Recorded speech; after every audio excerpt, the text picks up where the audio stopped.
You know when you're watching a movie and the audio's just like a split second out of sync with the video? Oh, yeah. It's the absolute worst. Right.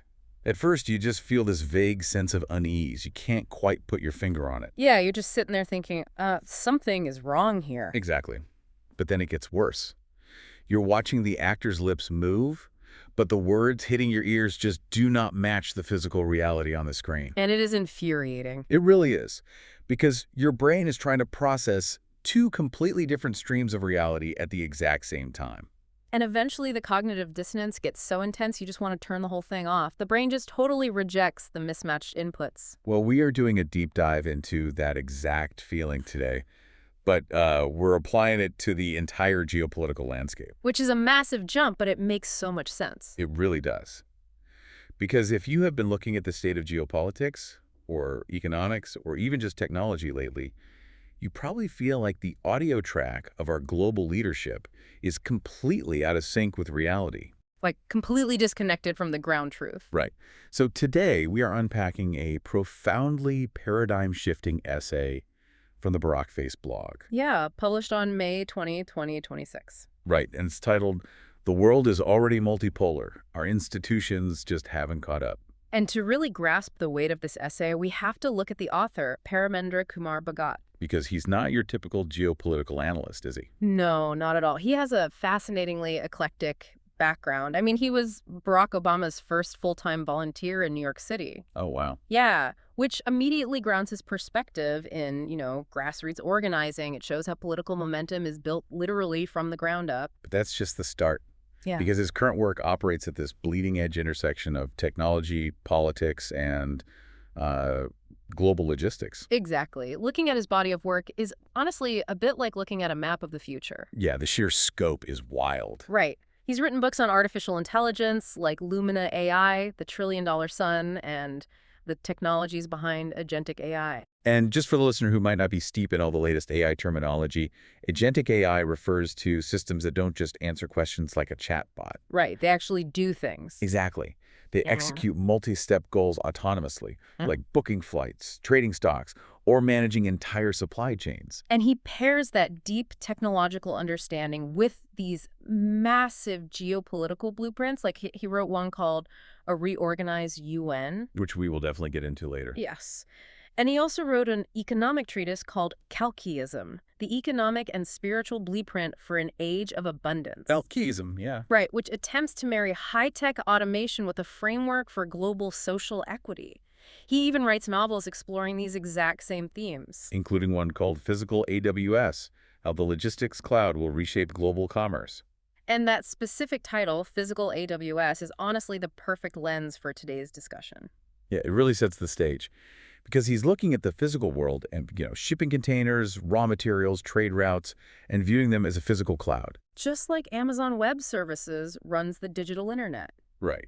He frames a massive cargo ship not as a vessel belonging to a specific country, but as like a packet of data moving through a global physical network. Which brings us to the core thesis we are exploring today. The idea that power has fundamentally shifted from a geography of nation-states to a geometry of networks. A geometry of networks. I love that phrasing. But the problem, as Bhagat points out, is that the global institutions supposed to be running the world are still, in his words, frozen in amber. Frozen in amber. It's such a vivid image. He really is. We have this incredibly complex, fast-moving digital network of modern trade and AI, but it's being governed by institutions trapped in fossilized tree sap from the 1940s. Exactly. And Bhagat starts by pointing out that the current geopolitical debate sounds strangely outdated, specifically when it comes to the two biggest players. You mean the U.S. and China? Right. He argues that the United States speaks as though history briefly paused in 1991, like right after the Cold War ended. Like they can just hit a resume button. Exactly. He says the U.S. believes it can simply hit the resume button on unipolar dominance. And China. China, conversely, increasingly speaks as though history is culminating in a restored civilizational center orbiting around Beijing. Right. A modern, techno-authoritarian version of the ancient Middle Kingdom worldview. So the U.S. is basically trying to hit resume on 1991. Yeah. And China is trying to fast forward to this Beijing-centric hierarchy. Yeah, and meanwhile, Vagat writes that much of the rest of the world is quietly living in an entirely different reality. A reality that is already inherently multipolar. Exactly. And he pinpoints the transition. He argues it didn't just happen yesterday. He traces this irreversible shift all the way back to 2008. 2008, the global financial crisis. Yep. Now, the standard narrative of 2008 is just a banking collapse, right? Sure, we think of Lehman Brothers, the subprime mortgage crisis, people losing their homes, massive bailouts. Right. But Vagat categorizes it as something much deeper. He calls it a psychological rupture. A psychological rupture. Okay, so what makes it a psychological rupture rather than just like a massive mechanical failure of the banking system? Well, mechanical failure means you just fix the plumbing, Okay. right? You pass the Dodd-Frank Act, regulate the banks a bit more, and turn the machine back on. Right, swap out some parts and you're good to go. Exactly. But a psychological rupture fundamentally breaks trust. It alters perception. Vagat argues that 2008 shattered the myth of permanent Western technocratic supremacy. That's a big claim. It is. But up until that point, the dominant global narrative was that Western financial and political institutions were the ultimate masters of the global economy. Yeah, emerging markets were basically told to just copy the Western blueprint. Right, because Washington and London had supposedly perfected the science of macroeconomic management. They were the adults in the room who had finally conquered the business cycle. Exactly. And then the rest of the world just watched those supposed masters package terrible subprime mortgages into AAA-rated securities, Leverage them to the absolute hilt. leverage them to the hilt, and blow up the entire planetary economy. Wow. It revealed to emerging economies all over the world that the West could fundamentally mismanage risk on a catastrophic scale. The illusion of infallibility was just gone. Completely gone. It kind of reminds me of that moment when you're a teenager. Oh, yeah. Yeah, and you realize for the first time that your parents aren't these omniscient superheroes. Yes. They're just flawed adults who are also just making it up as they go along. That is the perfect analogy. The awe is gone. But hold on, I do need to push back and jump in here for a Go sec. for it. Because you are painting this picture of an obsolete, fractured America post-2008. But if 2008 was this fatal psychological rupture, why am I still buying everything in U.S. dollars? Fair point. Right.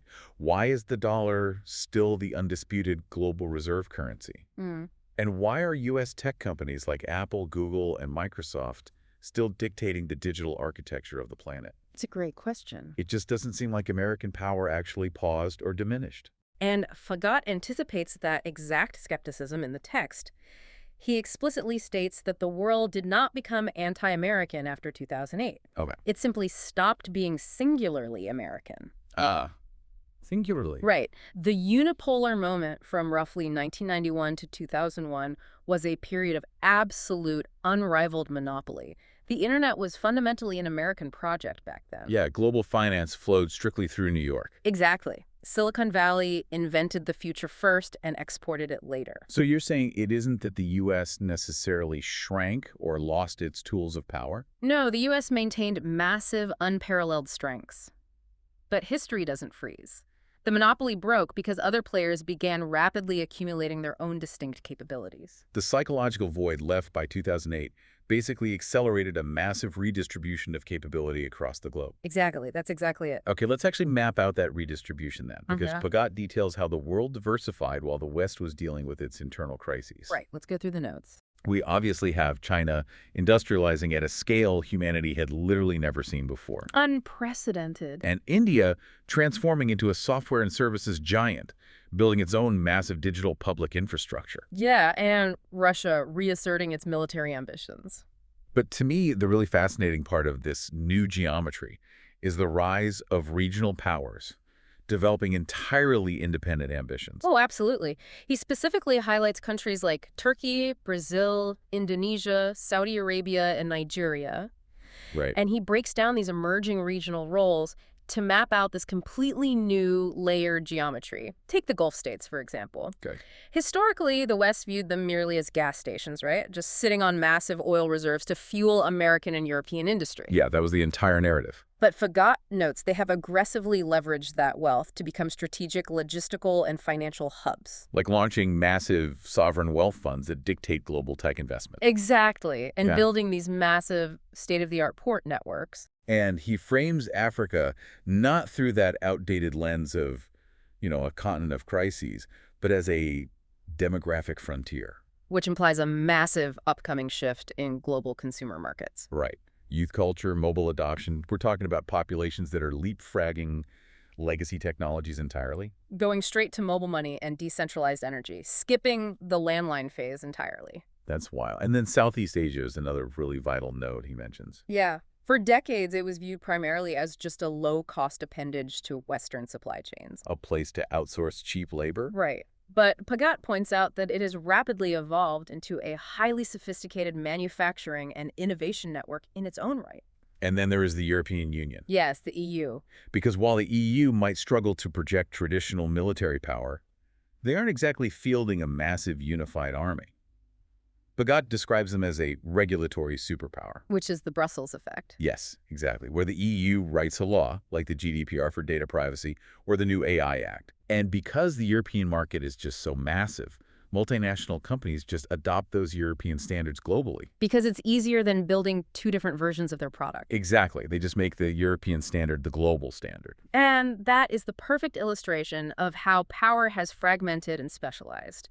Globalization basically distributed capability outward. Which leads to Pagat's profound paradigm shift. Right. That today's world is neither bipolar like the Cold War, nor unipolar like the 1990s. He calls it layered, networked, and fluid. Layered, networked, and fluid. Power no longer merely resides in capital cities. It's the difference between playing chess on a flat 2D board, where nations just move armies against other nations, Right. versus playing this crazy, multi-layered 3D holographic game. Yes. In this new game, Pagat says power exists in supply chains, currencies, chips, data centers, satellites, and AI models. Which means sometimes a sprawling multinational data center is literally a more powerful piece on the board than a traditional nation state. Which is just a staggering thought. It is, because we are so accustomed to the shorthand of Washington decided this or Beijing did that. Right, the traditional headlines. But in a networked world, a decision made by a semiconductor conglomerate in Taiwan or an AI lab in San Francisco might alter the global balance of power way faster than any treaty signed by a diplomat. Okay, let me stop you there, because I Yeah. think we need to define the actual mechanics of this. Sure. I understand that a company like Amazon is a rich, powerful corporation. They have a lot of money. Right.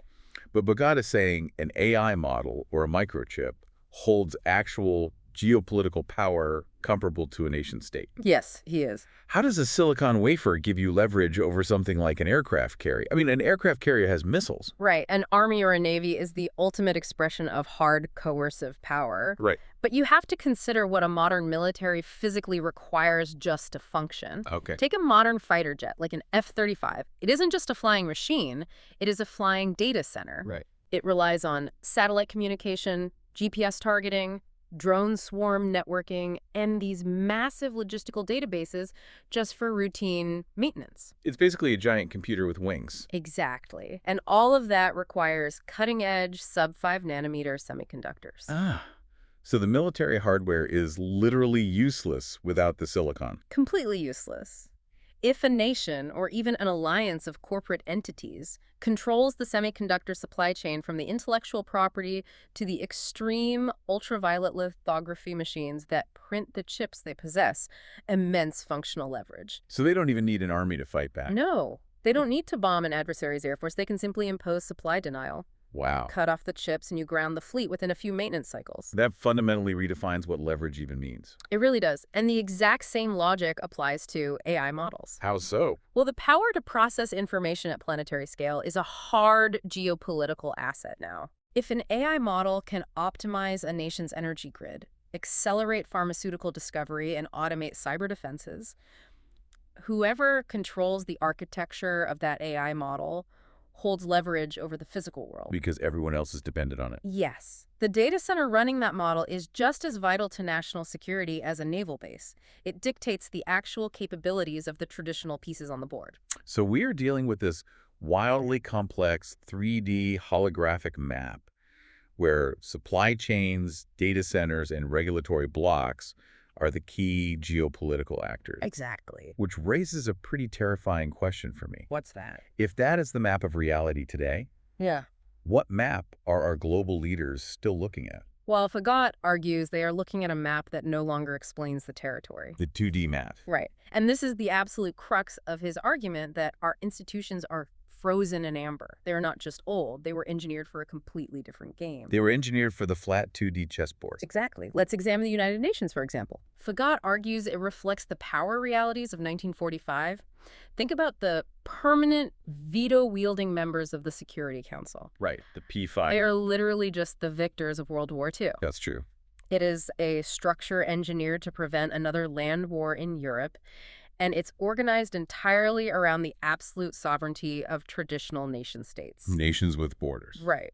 And he also points to the global financial architecture. It still largely relies on the assumptions of the 1944 Bretton Woods Agreement. Which was the conference that pegged global currencies to the U.S. dollar and established the IMF and the World Bank. Exactly. And his third big example is global trade institutions. Like the WTO. Right. He says they still operate on the mental model of physical shipping containers moving slowly between bordered countries. Which feels so archaic now. It is. They are completely unequipped for a world of data flowing instantaneously between cloud infrastructures. Fagot summarizes this beautifully by stating, the 20th century organized the world around states. The 21st century is organizing the world around networks. I want to dig into that because the text uses this brilliant, super vivid example of a modern pharmaceutical ingredient to illustrate why these 20th century institutions fail at 21st century governance. Oh, the pharma example is great. Walk us through it. Okay, so imagine a single vital ingredient for a new medication. Fagot outlines how it might be originally manufactured in country A. Right. Then it gets shipped to country B for chemical refinement, and then moved to country C for packaging. It's already crossed 3 borders. Exactly. Yeah. And after that, it might transit through 4 more countries' ports just on its way to a storage warehouse. Yeah. Finally, it is sold to a consumer on an online marketplace, legally incorporated in, like Ireland or the Cayman Islands. Right. And the actual transaction is settled on a digital payment network spanning dozens of jurisdictions simultaneously. Okay, so now place a 20th century customs officer at a physical border and ask them to regulate that process. Right. What exactly are they regulating? Exactly. They can physically inspect the pill in a box. But the actual value, the intellectual property, the consumer data, the digital financial transaction, the regulatory compliance of the chemical refinement. It all exists entirely outside their physical jurisdiction. It's invisible to them. It's like trying to regulate modern, high-frequency, algorithmic Wall Street trading by, I don't know, sending a physical health inspector with a clipboard to go look at the servers. That is exactly what it's like. The tools of governance are physically incapable of interacting with the system they are supposed to govern. And Fagot compares that physical complexity to the digital realm, too. Right, with AI startups. Yeah. A single AI startup consisting of maybe 10 engineers in a rented room can deploy an open-source model that alters labor markets, influences elections, and shifts educational paradigms across multiple continents in a matter of weeks. Weeks, not decades. Right. The traditional regulatory apparatus, which relies on years of committee hearings, draft legislation, physical enforcement. It cannot even comprehend what has happened before the paradigm has already shifted again. It's too slow. Way too slow. So if updating old institutions won't work, like if we can't just release a UN 2.0 patch, how do we begin regulating a pharmaceutical supply chain or an AI model that is completely fluid and borderless? Well, Fagot points to the one thing that connects all of these disparate nodes. Which is? Planetary trade visibility. Okay, planetary visibility. Let's break that down. He argues that the nature of trade itself has totally transformed. Modern trade is heavily informational. Right, it's not just boxes on ships. Exactly. The most valuable products crossing borders aren't just steel or grain anymore. They are software, AI models, intellectual property, digital identities, genomic data. But he also notes that even the physical trade of steel and grain is now deeply digital, right? Yes. And this brings us to that core concept of planetary visibility. Let's explain what that means historically versus today. Sure. Historically, humanity traded in the dark. A ship left a port in Venice or Guangzhou, and you just hoped it arrived months later. You had literally zero idea what happened in between. Exactly. But today, every single container, precursor, chemical, semiconductor component, and agricultural shipment can, theoretically, be tracked in real time from origin to destination. And the technological convergence making this possible involves a few different things, right? AI, cheap physical IoT sensors, automated customs data, and verifiable distributed ledgers. Now, Yes. wait. I know when you say distributed ledgers, a lot of people listening will immediately think of the crypto boom and just like a lot of empty hype. Oh, for sure. And the Fagat totally addresses that. Okay, good. He says the speculative financial hype around blockchain might have clouded its actual utility. Right, the whole NFT craze. Yeah, that distracted Yeah. people. But the underlying mechanics of a verifiable distributed ledger, which is basically an immutable, time-stamped record of data that multiple untrusting parties can verify without relying on a single central authority. Shared truth. Exactly. It is an incredibly powerful tool when applied to industrial supply chains. Okay, let's spend some real time on how this mechanistically solves problems. Because Bhagat uses the opioid crisis as his primary case study, and I think it's a brilliant example. It really clarifies the whole concept. Right, so governments typically treat the influx of synthetic opioids as a policing issue or a border control issue. The reflex is always to build a higher wall. Build a higher wall, hire more drug enforcement agents, and try to intercept the drugs at the point of entry. Which Bhagat argues is a structural failure. Because they're already at the border. Exactly. He reframes the opioid epidemic fundamentally as a tracing problem. A tracing problem. Right. These synthetic opioids do not just materialize out of thin air in the back of a truck. The precursor chemicals originate in an industrial factory. They're manufactured. Right. Then intermediaries mix and package them. Payment rails fund the logistics. So let's trace the mechanics of how planetary visibility actually stops this. Because right now, a factory might produce a vat of precursor chemicals. Okay. It gets sold to a shell company, shipped to a transit port, Hmm. sold again to a cartel lab, synthesized into pills, and then smuggled across a border. And law enforcement is essentially trying to find one tiny pill hidden in a massive truck. Exactly. It's impossible. But under Hogat's architecture of continuous visibility, you track the industrial macro movements instead. How does that work in practice? So a vat of precursor chemicals at the factory is tagged with a digital twin on a distributed ledger. Okay. As it moves from the factory to the truck, the physical sensor logs the transfer.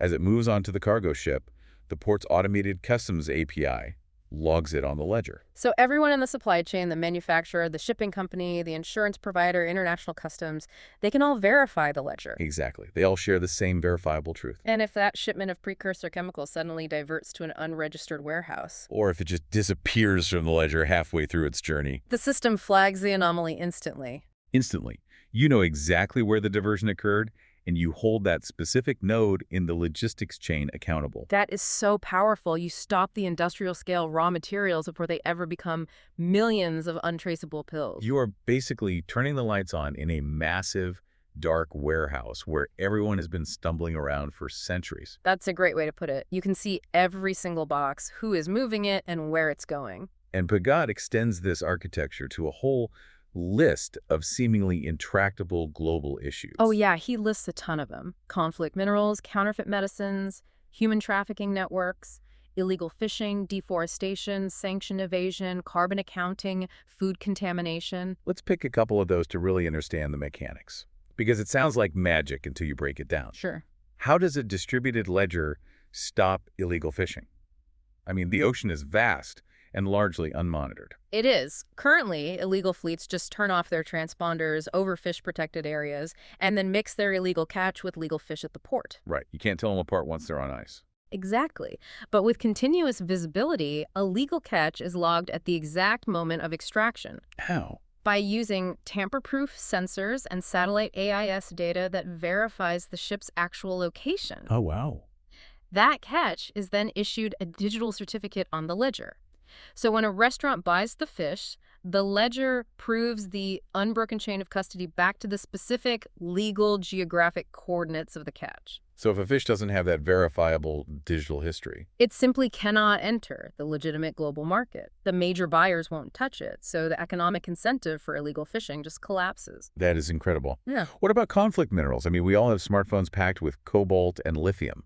It's a very similar mechanism. The raw ore is chemically tagged or geolocated at the verified mine. Okay. As it moves to the smelter, then the refinery, and finally the battery manufacturer, Each transfer of custody is locked into the ledger. Okay, I see. So an electronics company can definitively prove their supply chain is free of conflict minerals because the ledger requires mathematical proof of origin. Rather than just trusting a paper certificate that can be easily forged. Exactly. Paper is easy to fake. Cryptographic ledgers are not. Okay, I have to interject here, though, with a massive concern. I think I know where you're going. When you describe continuous planetary visibility, tracking everything in real time, and immutable ledgers, alarm bells start ringing for me. Sure, the privacy aspect. Right.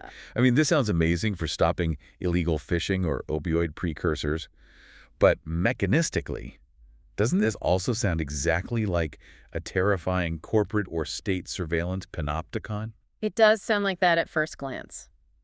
Are we just building the ultimate Big Brother machine in the name of supply chain efficiency? It is a critical concern, and Fagat draws a very sharp line in the sand in the text to address this. Okay, where is that line drawn? He emphasizes that this architecture must be focused entirely on transparent verification systems for industrial supply chains, not the mass surveillance of individuals. But where's that line drawn in the physical world? Like, how do you separate the two? Well, the system is designed to care about the 10-ton shipment of raw lithium moving from a mine to a battery megafactory, Right. or the industrial vat of chemicals moving from a lab to a pharmaceutical plant. It tracks macro-level industrial movements to ensure compliance with environmental and legal standards. Okay.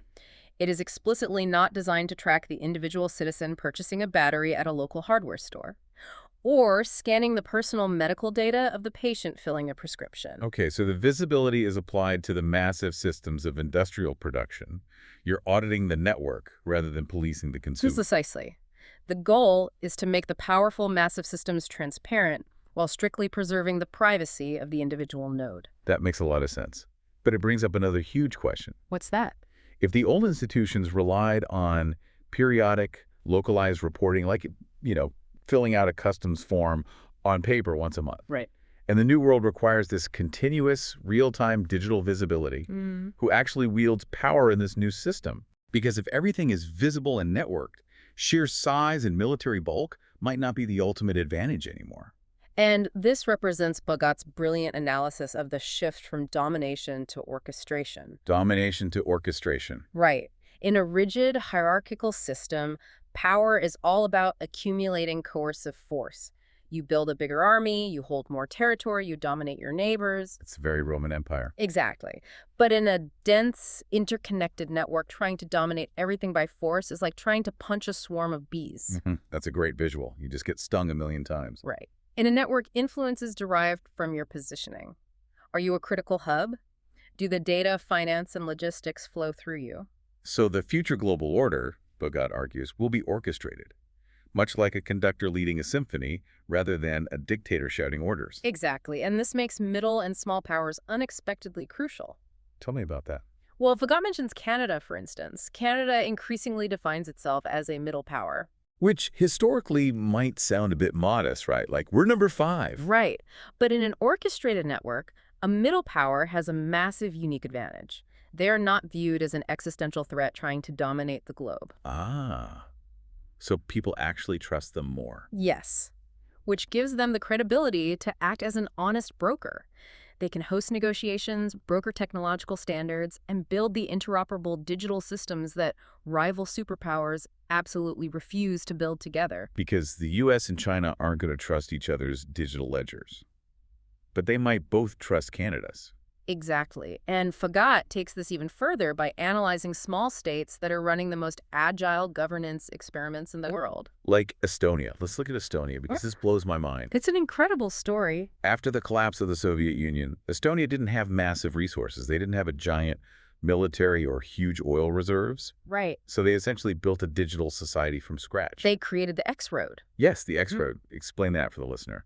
It's an interoperable data exchange layer that securely connects all government and private sector databases. So everything tossed to everything else, seamlessly. Right. And they also pioneered e-residency, which allows literally anyone in the world to establish a verified digital identity and run a fully digital EU-based business. They basically turned governance into an agile software platform. It's incredible. It is. And then Hagat points to Singapore, which positioned itself as the indispensable logistics, shipping, and financial coordination hub of Asia. Right. They don't have a massive landmass at all, but they orchestrate the flow of global trade. And he also mentions Rwanda. Rwanda is super interesting. Yeah, they are aggressively experimenting with digital public infrastructure, or DPI. DPI is crucial. Let's unpack that. Instead of spending decades building legacy physical bank branches all over the country, Rwanda is utilizing digital identity systems, mobile payment rails, and data sharing frameworks. Right. They are leapfrogging traditional development models entirely and integrating their population directly into the global digital economy. And the United Arab Emirates is doing something similar, right? Yeah. Positioning itself as a vital node in AI development, logistics, and the global energy transition. Yep. They are making themselves indispensable to the network. It totally reminds me of the Wi-Fi router in your house. Oh, how so? Well, physically, the router is just this tiny plastic box sitting in the corner, right? Yeah. It's nothing compared to the size of your house. Sure. But if that router goes down, your smart TV, your laptop, your thermostat, your security cameras, they all just stop working. The massive devices rely entirely on the small connector to function. That is a perfect analogy for these small states. But I do have to ask, does a country like Rwanda or Estonia genuinely have more functional leverage today than a massive land-rich country that simply happens to have poor digital infrastructure? It's a tough pill to swallow, but yes. Does connectivity truly trump physical size? Fagat argues that it increasingly does, because a massive country with poor infrastructure is basically an isolated node. Right. It cannot seamlessly participate in the flows of capital, data, and innovation. They'll cut off. Right. But a tiny, highly trusted node inside a dense global network holds enormous leverage, because the broader network relies on its interoperability to function. Trust and interoperability are the new currencies of global power. Exactly. Okay. But if trust and interoperability are the new currencies, how do we actually scale that globally? That is the million-dollar question. Because right now, we have massive tech corporations, agile small states, regional regulatory blocs, and traditional superpowers all operating in this shared network. It's crowded. Right. If we just leave them to fight it out over standards, the network fragments and collapses into chaos. And this is the catalyst for Fagat's most radical structural proposal in the essay, reimagining the United Nations. The reorganized UN. Yes. He identifies the defining mismatch of our era. He says our most existential problems are planetary, but our political mandates remain overwhelmingly national. And the list of planetary problems is undeniable. I mean, climate change does not respect borders. Obviously not. A novel virus crossing from an animal to a human in one hemisphere can shut down the global economy in weeks. We all lived through that. Right. Artificial intelligence risk, cybersecurity vulnerabilities, financial contagion. These are inherently borderless threats. You cannot solve a planetary carbon emission problem if the political authority to act stops at an imaginary line on a map. Exactly. The current UN model, relying exclusively on 190-plus sovereign nations to reach a consensus, is structurally incapable of managing planetary networks. So Fagat proposes a reorganized UN built around layered participation. Let's break down these layers, because he argues we need to invite the actual functional nodes of power to the table. Right.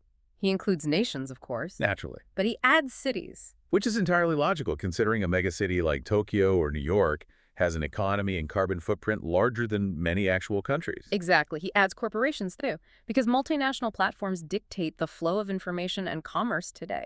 Universities and research labs, because they are generating the foundational IP for the future. Civil society networks, digital infrastructure providers, citizen assemblies, and specialized AI governance councils. Okay, I hear that list, and I can immediately picture the critics reacting to it. Oh, the pushback would be massive. Right.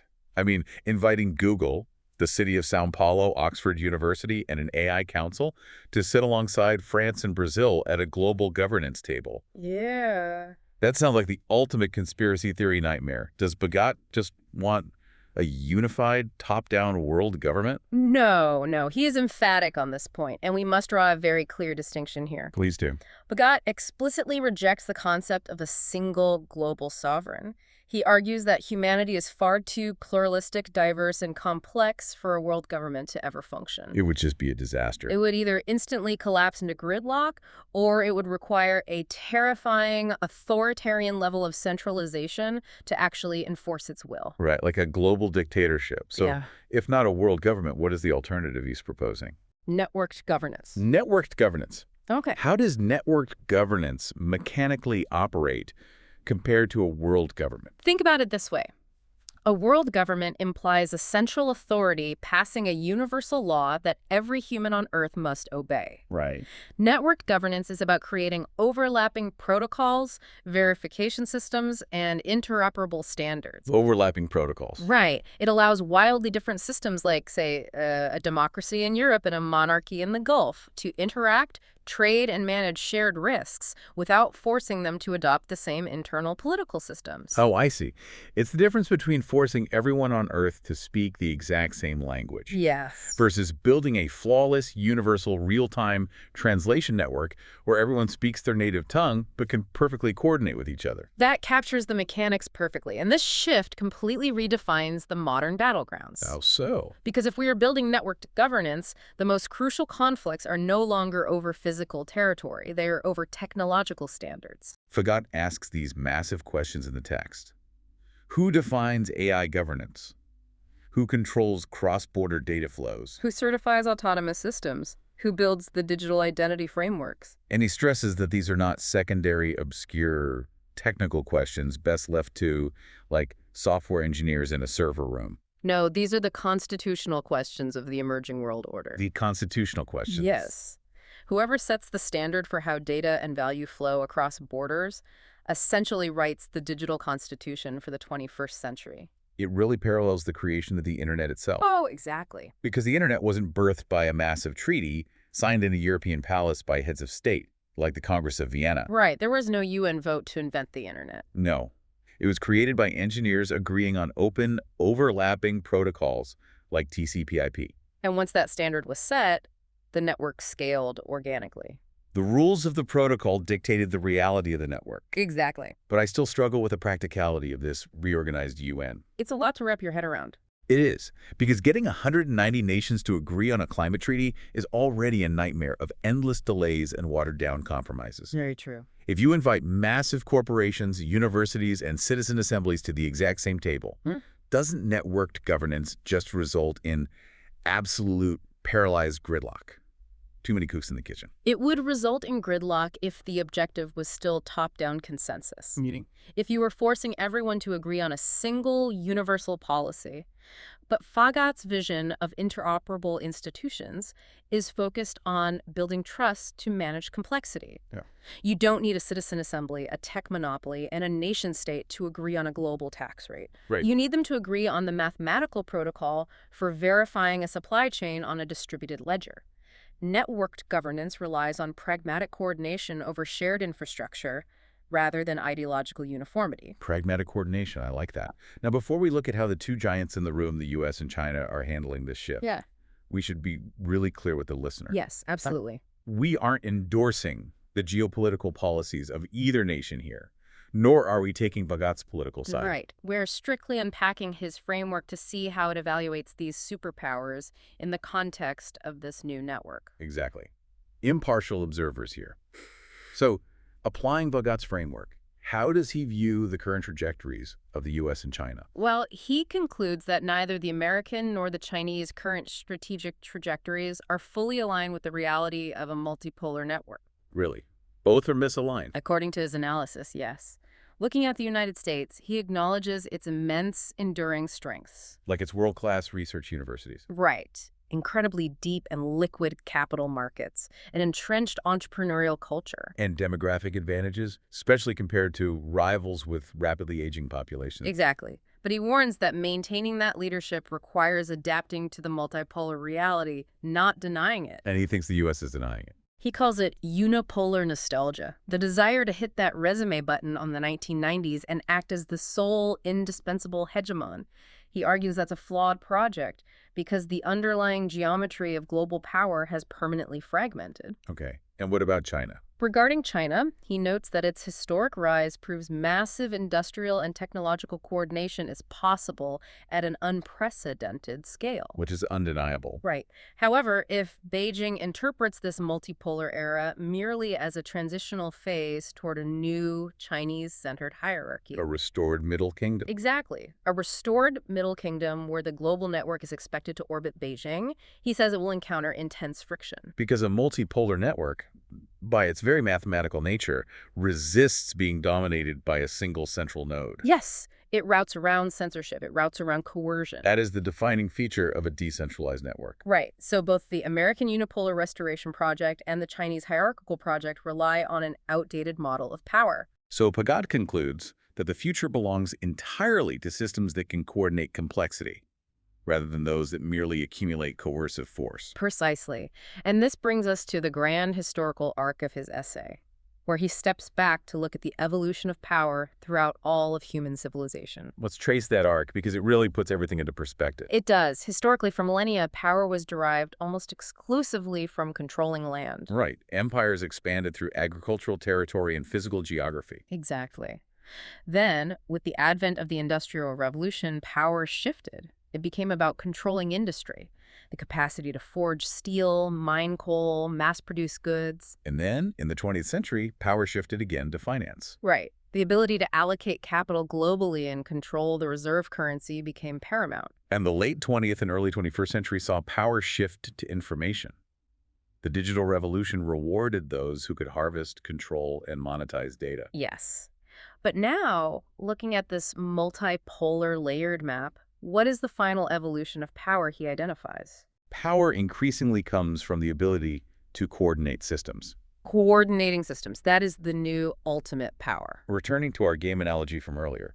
First, power was simply owning the board. Right. Then it was possessing the most powerful pieces. Yeah. Then it was having the intelligence to know your opponent's moves. And now? Now, ultimate power is being the architect who writes the underlying rules of the game itself, coordinating the entire system so seamlessly that the game is always played on your terms, regardless of who is moving the pieces. That is exactly it. But Hagat leaves us with a stark, urgent warning regarding these traditional superpowers. What's the warning? He says the world is already operating in a multipolar networked reality. That's a fact. The critical question is whether humanity can build institutions intelligent and flexible enough to match that reality by design, or if we will be forced to adapt through catastrophe. The network is simply too complex to be subdued by force. It must be orchestrated or it will fracture. Adapt by design or adapt through catastrophe. That is a sobering dichotomy. Really sobering. Let's synthesize the massive ground we've covered today and bring this directly back to the listener's daily life. Good idea. We started with the psychological rupture of 2008, which shattered the myth of Western invincibility and catalyzed a global redistribution of capability. We mapped the multi-layered 3D hologram of modern power, recognizing that a semiconductor supply chain or an AI data center wields functional leverage comparable to a traditional military. We analyzed how our 20th century institutions are frozen in amber, relying on geographic borders to regulate fluid digital networks. We explored the mechanics of planetary visibility, seeing how verifiable distributed ledgers can transform issues like the opioid crisis, illegal fishing, and conflict minerals from policing failures into solvable tracing problems. We recognized the rise of the connectors, where small, agile states like Estonia and Rwanda derive outsized influence through digital interoperability rather than physical size. And we unpack the profound necessity for a reorganized UN built on networked governance, inviting the true functional nodes of society to coordinate planetary challenges. So why does this complex geopolitical framework matter to you listening right now? It matters because the fundamental geometry of the world you inhabit has completely shifted. The privacy regulations governing your digital data, the public infrastructure in your local city, and the verifiable supply chain that delivered the phone in your pocket.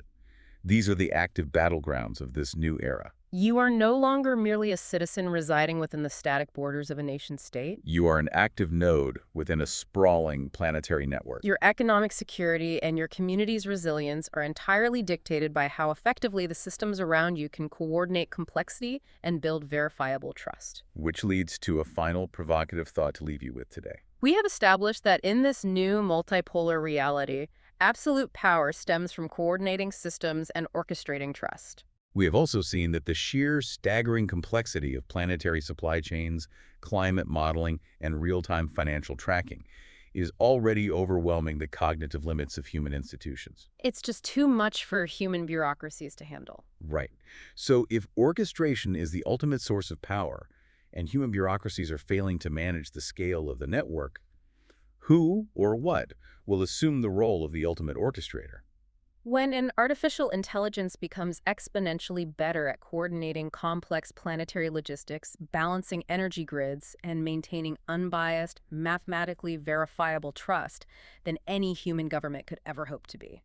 Will the ultimate orchestrator of our multipolar world be human at all? Or will we willingly hand the baton of global governance over to the very digital networks we have spent the 21st century building? It is the natural combination of a world that transitions from biological geographic governance to digital networked coordination. It certainly makes you view the news completely differently.